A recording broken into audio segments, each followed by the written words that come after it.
5, nuestro capitán José Juan Barea. JJ, I know a few NBA guys, and JJ is probably one of the most humblest dudes that I know. I remember after JJ won the championship, I seen him I forgot where I was, somewhere in Maya West, and some little guy with a hat on just came out of nowhere and just grabbed me by the shirt, and I'm ready to fight. I'm like, yo, who is that? And he takes his hat off, and it's JJ. So I'm thinking, I'm thinking, you just won an NBA championship. You know what I mean? You just won an NBA championship. Like, why are you out here on the streets? You know what I mean? But that just shows you the kind of guy he is. He's not the type to be like in a VIP section or something like that and look down on people. No, he's gonna be the guy in the section, the crowd with the people. He's just a really, really humble dude. And when I first came to the national team, he could, in my first year there, he could have easily rookie. Yeah. Nah, he embraced me like as an equal for him, and I think that's a perfect way to explain JJ. He treats you as an equal. He'll never look down on you or treat you like you're less than him. He always treats you like an equal, if not more. And it's always been love. Anything I ever needed, I can call him with no problem. I can shoot him a text. If I need advice or anything like that, he'll get back to me. Like I said, I know a lot of NBA guys, and it's a lot of different egos and stuff like that. A lot of guys are different where they respond a certain kind of way because they feel maybe they're better, or I'm in the NBA, I can't talk to you now. Yeah, it's just like I'm on this level, you're on this level. Yeah. I'm not gonna. And it's different, and I understand because that's just how it goes sometimes, and nothing against certain people, but I can vouch that JJ is he's a rare form of a person. And I'm not even talking about basketball. He's a good human being, as you can see with the Hurricane, what he did with the Hurricane. He came with a whole plan. It's an example of what kind of person he is.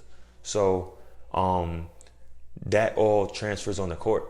Because on the court, it's like, when that's your, playing with your friends, right? When you got a certain kind of bond off the court, cracking jokes and y'all laughing all the time, on the court it's so much easier to communicate. Yeah. It's just, it's comfortable to be out there, It's just extra chemistry. Yeah, because it's not work. It's you're out there with your friends. You're having fun, enjoying it. Exactly. So it's different. When it's work, it's totally different. When you're under pressure and guys are telling you, do this, JJ's not telling you what to do. It's more of let's do this. Like as a unit, let's do it. Not, I'm JJ Barea, I have a ring, do this, do that. He'll never not. It's hard to explain because it's like he just comes to play and enjoy the game. Yeah, man. It's for a person on his stature to have an NBA championship, and he was a huge impact in that NBA championship. Yeah. He can just act so much differently. Yeah. And he chooses not to. He chooses not to act a certain type of way. He's just that humble of a dude, and I think that starts with his parents and his upbringing, and and that's why he gets so much love on the island, because he can walk anywhere without security or anything like that. Yeah. And he'll get love wherever he goes. That's right. And that's rare. Everybody can't do that in Puerto Rico. Not everybody. Just walk around without having a bunch of people with them. I've seen JJ go around anywhere on the island by himself, and people love him. He's a really good guy. You know what I mean? Yeah. So that translates to how I feel about him. And notice, most of the things that I said wasn't on court stuff. Most of the things I just said was off the court, and that's what makes our relationship so tight. It's just.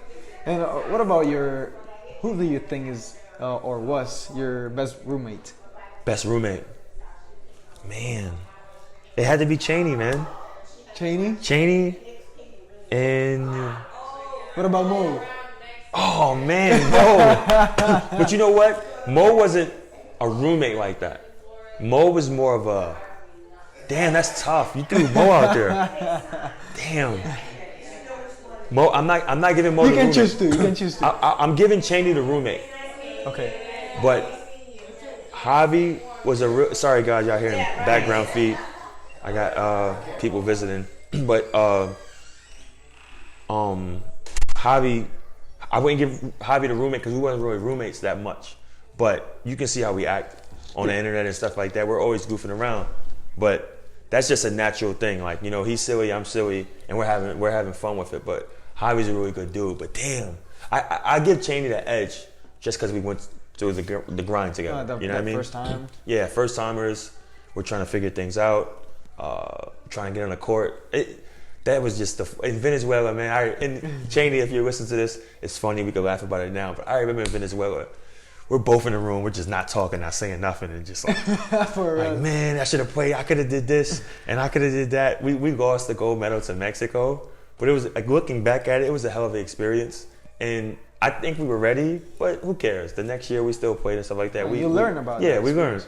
But that was a fun time to go in the room just being pissed. And you know you can't show it to your teammates because we're winning. Yeah.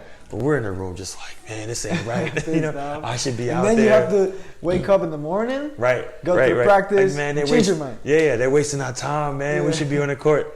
What they make us come try out for? But it's cool, man. I just think it's fun. All this stuff just adds to the story, and it's cool to go through these experiences. Nice. Moncho, and which one is your favorite Puerto Rican player? You say.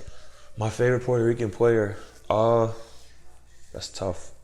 Like all time. All time, BSN or Puerto Rican in general. Puerto Rico national team. Puerto Rico national team. Man, that's tough. You have played with. I've seen Carlos Arroyo destroy people's ankles. I've seen JJ give the best of them buckets. Damn, that's tough. It's hard. That's tough, man. I've seen a lot. I caught Dan Santiago towards the end of his years. I would go with JJ and Carlos. You know, seeing those guys lead us. I would definitely go with those two.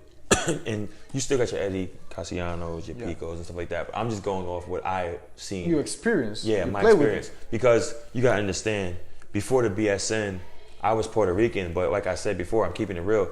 If I didn't play basketball, I probably would have never came to the island. Mm-hmm. Not because I couldn't afford anything like that, but I grew up with my mom's my whole life. You know, I wasn't really that close with my dad's side of the family like that. You know, hey, here and there, once in a while, but I wasn't really into my Puerto Rican culture like that.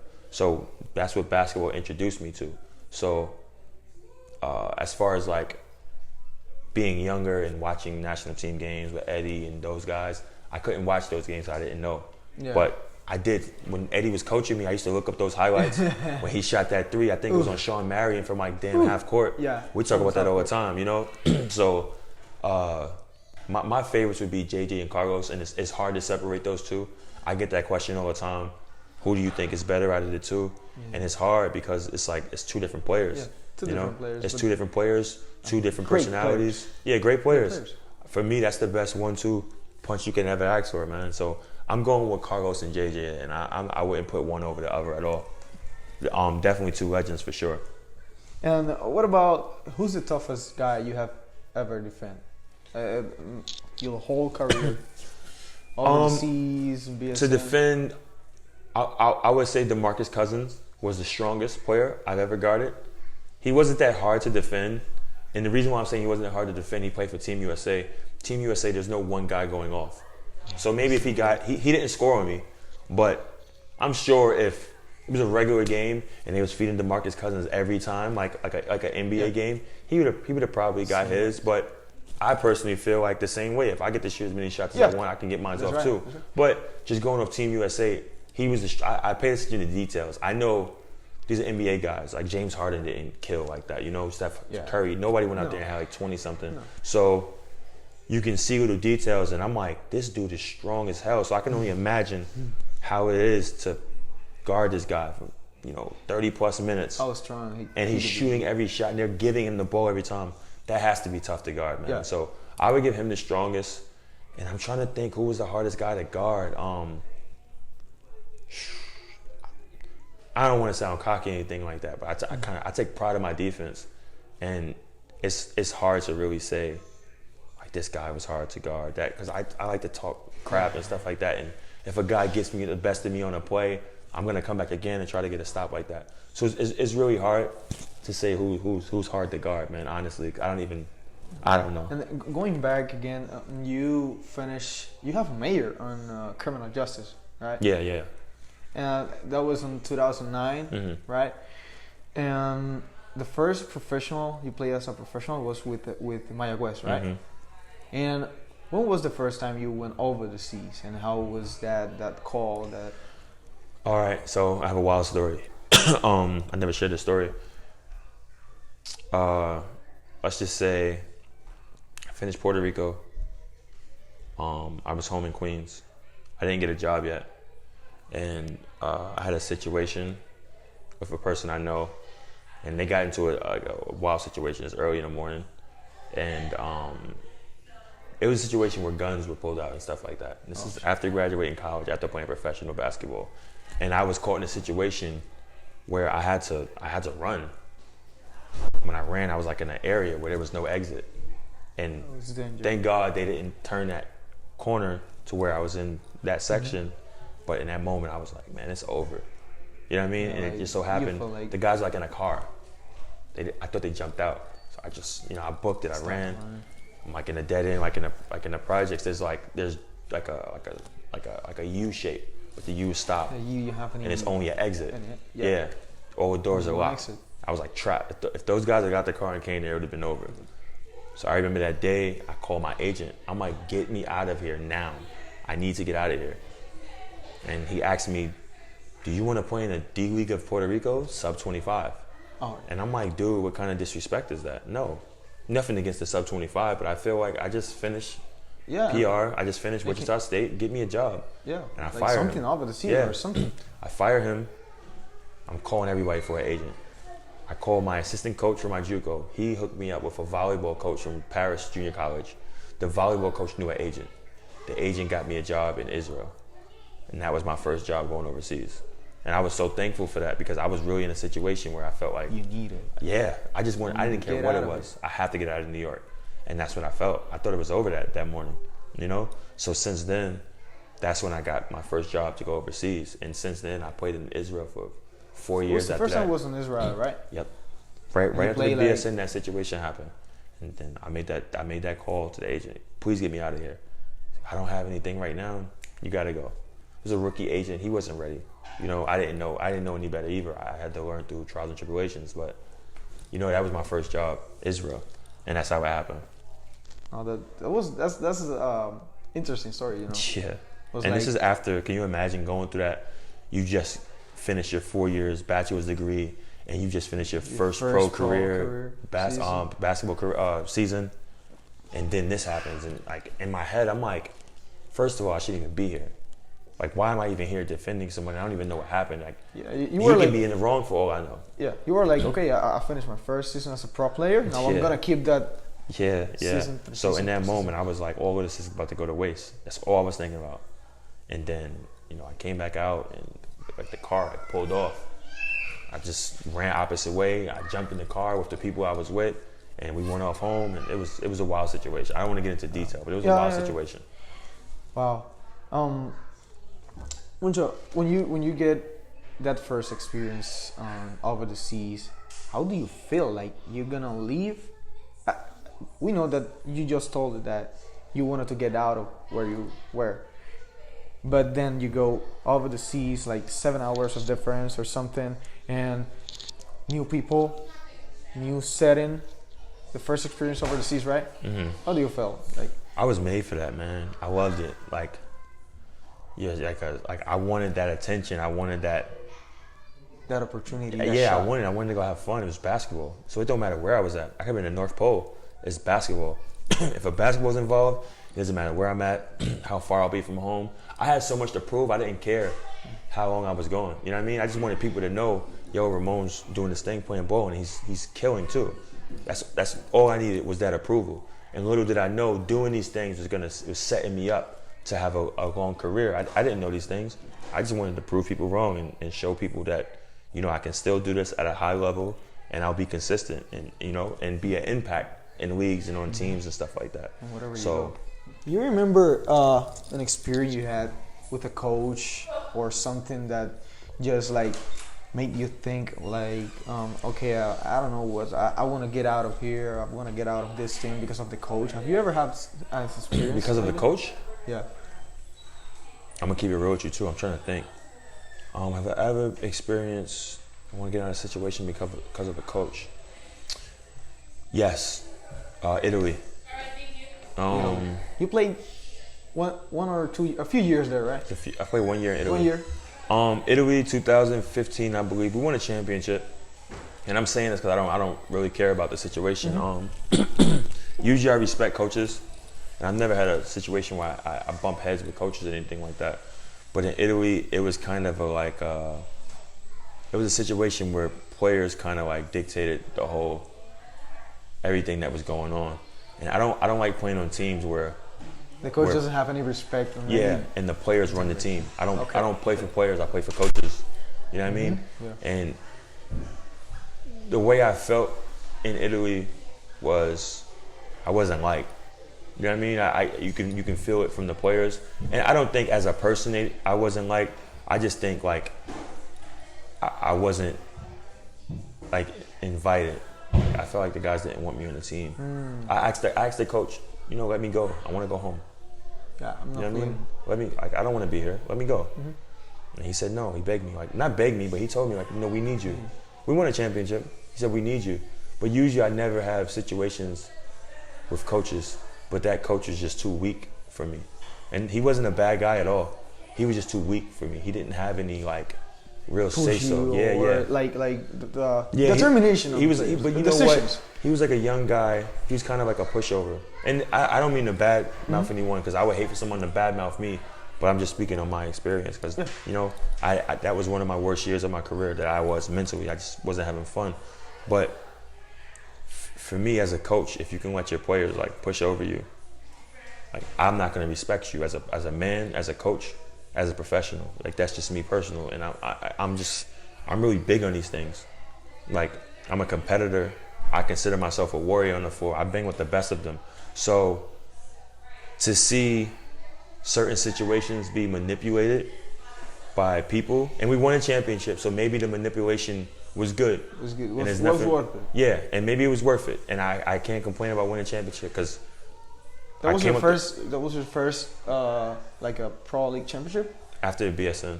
After the BSN was 2012. BSN, okay, yeah. So for me, it was kind of like what can I do if the coach has no say so, and the GMs are coming in the locker rooms and putting their hands on you. I can't respect you as a man. You know what I mean? So I didn't have any respect for him, the assistant coaches, none of the staff. I was just there. I felt like I was like there alone. I had an American, my boy Jefferson, he was there, he was cool. But it was kind of like, I feel like I wasted a year of my career that year. Even though we won, that championship had absolutely nothing to do with me getting a job in Argentina. I got a job in Argentina off the national team. They didn't look at Italy and say we won him. I really feel like I wasted a year of my career. But I broke my hand, but I'm just happy I finished the career clean. I could have went somewhere else, God forbid. I would have probably tore something or something like that. You know, that's why I have no regrets. But that was definitely one of the toughest years for me, for sure. Who do you would say like is one of your favorite coaches, and why? Favorite coaches? Like a coach you say like I want to play with that coach. I like to play with that coach. The coach in Fero in Argentina. In Argentina, Alvaro. This is a Spanish guy? Yep. Coach Alvaro, he's from Argentina. I like him because he gave me the confidence. The confidence he gave me was he's a super players coach. He's a coach that instead of him giving you X's and O's when it's needed, but he'll give you the decision. Ramon, what do you want to do? You know?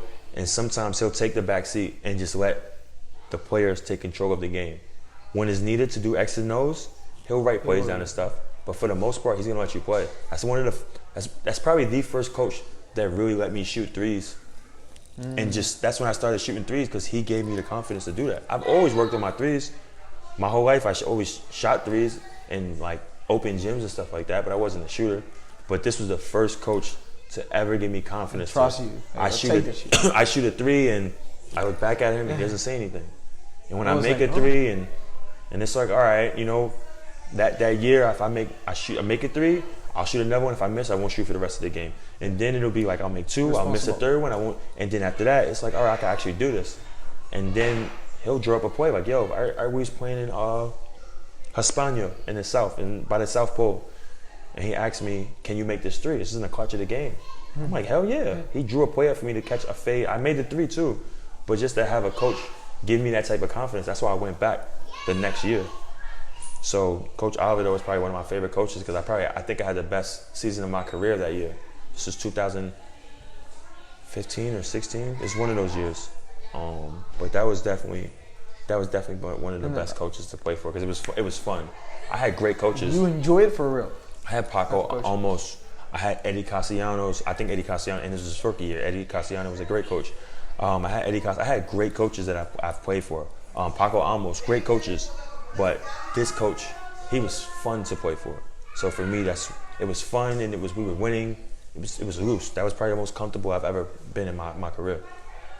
Nice. Now that we are talking from playing over the seas and as an imported player, you know, how's that pressure? Because, you know, let's put an example. In Puerto Rico, if you have let's say any imported player who came out to help the team, how does that feel? Like, hey, you're like, you can be fired in any time. Like, they can get rid of you at any time. Like, you have the pressure. You have a responsibility with the team. Well, Puerto Rico's way different.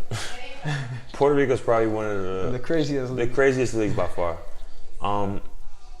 I've seen so many Americans come and go in the BSN, and it's way different than playing outside of PR.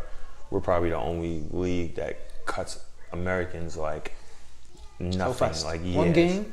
This is ridiculous. One game. Getting off the plane. Guys that get cut off of practice. I seen a guy get cut because the GM didn't like how he practiced. I seen all kind of things, but as far as pressure, the pressure gets to you. When you sign big contracts, I signed a big contract in Olympico, and we weren't winning. The pressure was there. It was real. Yeah, that's why they still owe me money now. Like they tried to. The pressure was so bad that the team Olympico in Santiago del Estero, Argentina, it was so bad that they was trying to find ways to cut players off the team so they don't have to pay them money. So we had guaranteed contracts. They couldn't cut us. So they were trying to find reasons to get rid of us. Yeah, they were trying to find reasons. I never gave them a reason. All I did was play. You know, I guess once they figured out, all right, this team isn't good. We're not going to win a championship.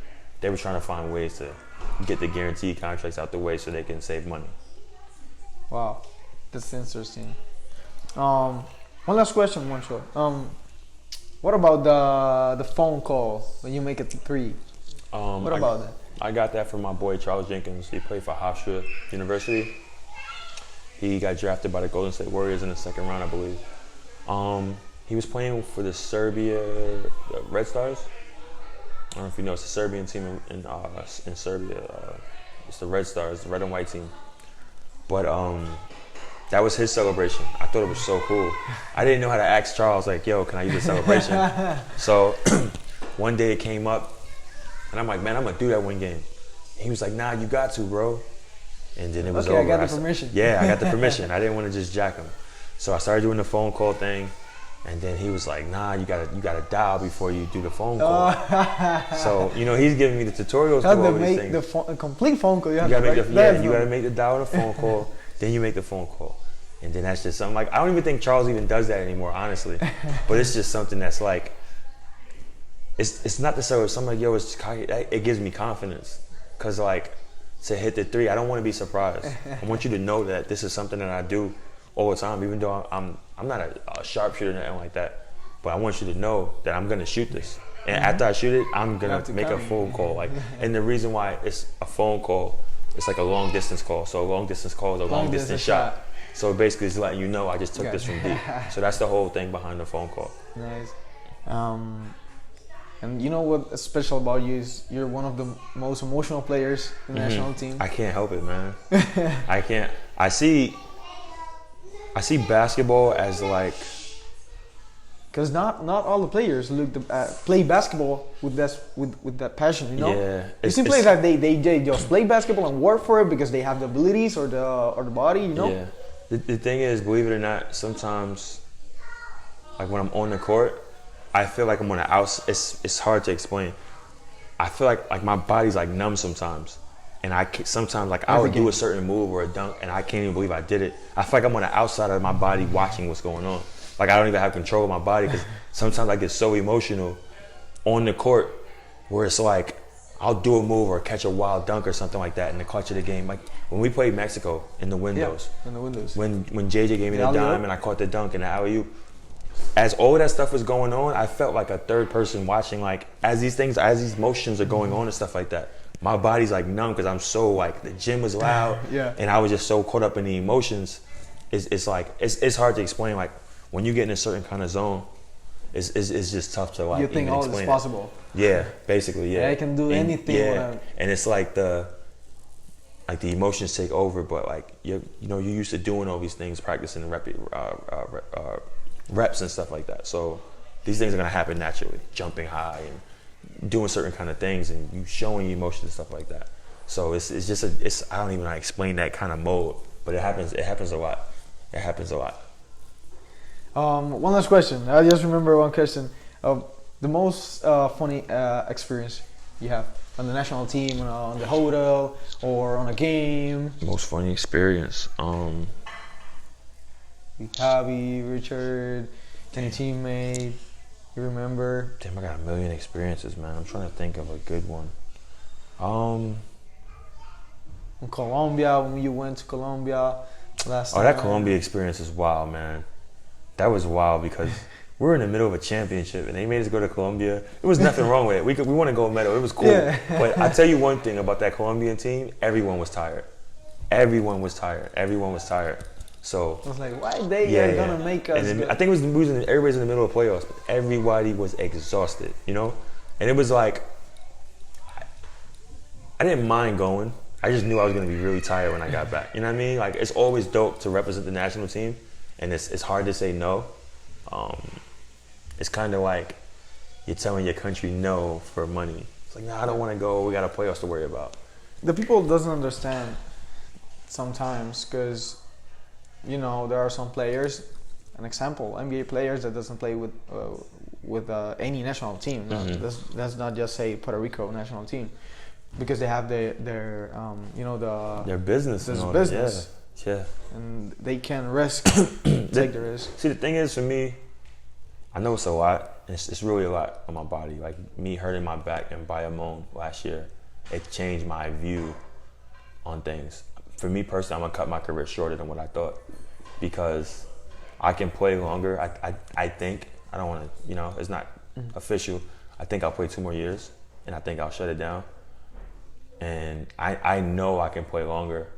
But the reason why I think I'm gonna do 2 years is because when you're hurt, you're like a piece of meat, man. It's like it's not the same. Those phone calls aren't the same. I think the only people that actually called me, believe it or not, was Eddie Castellano. Ramon, you good? You need anything? We'll fly you out here, get you therapy and all that other stuff. And regardless of what it was for, it was a phone call.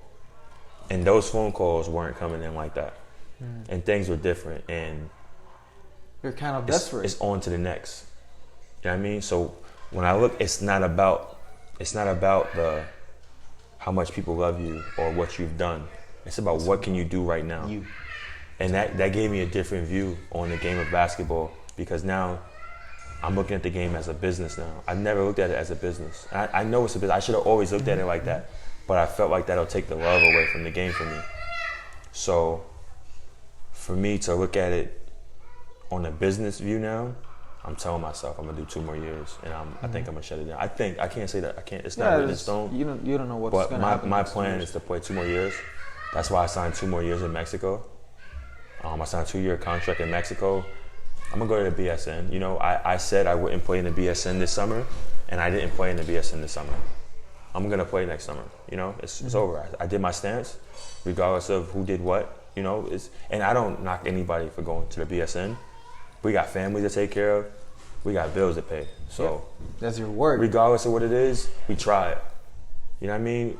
It don't matter if people say, "Yo, you went back on your word." That doesn't matter. You got to get your money. You know what I mean? So I don't care about none of that stuff. But for me, I said I wasn't gonna play, and my plan last year was to go to Puerto Rico. That's why I signed with the I forgot the name, the team with Javier Mojica and Joseph Soto. That's why I signed with that team because I wanted to go to Mexico first and then go to Puerto Rico after. But when that whole thing happened, after I got hurt, I told my agent I want to go back to Argentina, and that's when the San Lorenzo deal came up. And I knew going to San Lorenzo, I won't play in Puerto Rico. So. And it's a different role also on San Lorenzo in Argentina, Oh, right? yeah. Yeah, it's a totally different role. Like, it helped me out so much. Like we spoke about earlier, with me having an injury on my back. San Lorenzo, I know I'm not going to play a lot of minutes like that. You know, no one's going to play a lot of minutes like that. But that gives me time. I don't have to put a heavy load on me. Mm-hmm. You know, I don't have to play 30 plus minutes. No. Go out there, give you 15, maybe 20 minutes, and my job is done. If I'm playing good, I'll play more. If I'm playing bad, I might play less. But we're going to win. I'm gonna get my money. They were taking care of you. Yeah, they're taking care of me. So there's no complaints with that. That was probably the best thing ever. And there's no real, like, players are averaging 10, 8. It's nothing crazy. You know, no, it's not like one dude's averaging almost 10, over 20 something points, and it's like you know, everything was even with that. So that's what the whole situation was.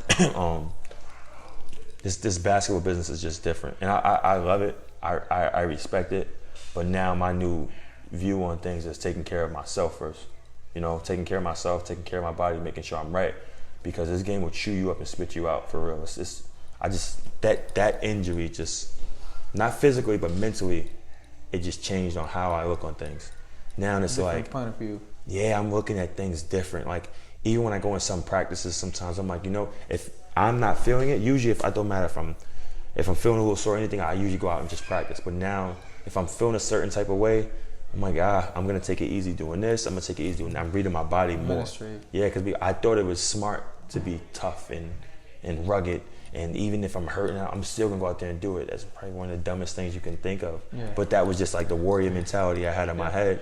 Is to, you just want to be in the court. Yeah, to be on the court, fight through things, push through these things, and that was just like you know, I don't have any regrets for it because that made me the player who I am. It made me mentally tough and stuff like that. But it was dangerous. That's more. It was like that was a huge gamble. Yeah, huge gamble to just go out there. You can risk your whole career. Yeah, man, it's tough. But you see it different. 10-year career so far, I can't complain. It's cool. Everything worked out in my favor so far. I really can't complain. Like I said, the injury that I had last year, it just changed my look on things. Hopefully, I can play more than 2 years. But let's just say after the 2 years, as long as I'm still having fun with the game, I'll continue to play. But after my 2 years, if I'm not having fun anymore, I'm done. And the thing that sucks about it, like we was discussing teams, I want money and stuff like that. That's things that take the love away from the game. Mm-hmm. You know? So what's the sense of going out there playing basketball and teams aren't playing? What are we doing this for? I can stay home and do that. Mm-hmm. You know, I can stay home, and if I want, I can work at McDonald's. At least they'll pay me more money than what you're paying me if you're not paying me, you know? And still play ball in the park or something like that. Just because it's the same thing. We're both playing for free. So little things like that, it takes your love away from the game. And hopefully, you know, things will continue to like go smooth and keep the fire for the game going, you know. Puerto Rico is probably one of the best places to play because beaches and the food is amazing, and you don't really have to travel that much and stuff like that. So hopefully the BSN. There's a lot of people that have an eye on that league too. Yeah, no, for sure. And hopefully, you know, the BSN will continue, will get better. You know, there's nothing that's cool where it's just steady. Mm-hmm. Hopefully the league can get better and they can keep building and stuff like that, and it'll be fun. Even after, like, whether I decide to play or not, still be fun for the other players coming after us and the players on the come up. The game it should just be fun. It should be you come to do your work, and the business should be business. And it should be like that, and it should meet like that. It should never be a player slack in his game or a team slack in their business. It should never be like that. It should be both ways. Yeah, same page. So it's a lot that come with these things, man. And even when I was younger, when teams are late and the business isn't right and they put you in bullshit apartments and stuff like that, I never really looked at these things because I didn't care. Like, even the money when I was getting it, I didn't really care. I was just happy to play ball. Yeah. But now I'm older. I'm just looking at life a little different. This is business. Yeah, it's business now. I have more life after basketball. Yeah. I have to do something. Yeah. So it's different now. It's way different now. But you know what I mean? The love for the game is still there, and hopefully after the 2 years, it'll still be there. So that's the goal, man. Great. Ramon, I'm very thankful for this time we had. For real, I appreciate it. I'm very happy with this. And thank you. For real. Thank you. So I think we're done with this conversation. I just want to thank you. Yeah, for real. I appreciate it, bro. I'm really excited. Yeah, I'm really excited. I appreciate you pulling up, man. For me, it's like, I think all opportunities are dope. And this is for both. I'm not saying I'm giving you an opportunity, because you're giving me an opportunity as well by putting me on your platform. So I think all opportunities and situations and potential things is dope, because you never know. You know what I mean? Like, you might get some wild deal off of just doing. And for me, I would feel good just knowing I was a part of your success and stuff like that. I mean, hopefully I'll blow up and I can be like, yo, I did a podcast with them, and you know what I mean? It's just dope. I just think everybody deserves their chances, and like I said, this is both of us. When I'm saying chances, like, you're giving me a chance, I'm giving you a chance. We're feeding off each other. I just think it's dope as people to build and, you know, try new things. Great. Thank you mucho. Nah, appreciate it, man. Thank you a lot. Thank you all. No doubt, bro. Thanks for coming.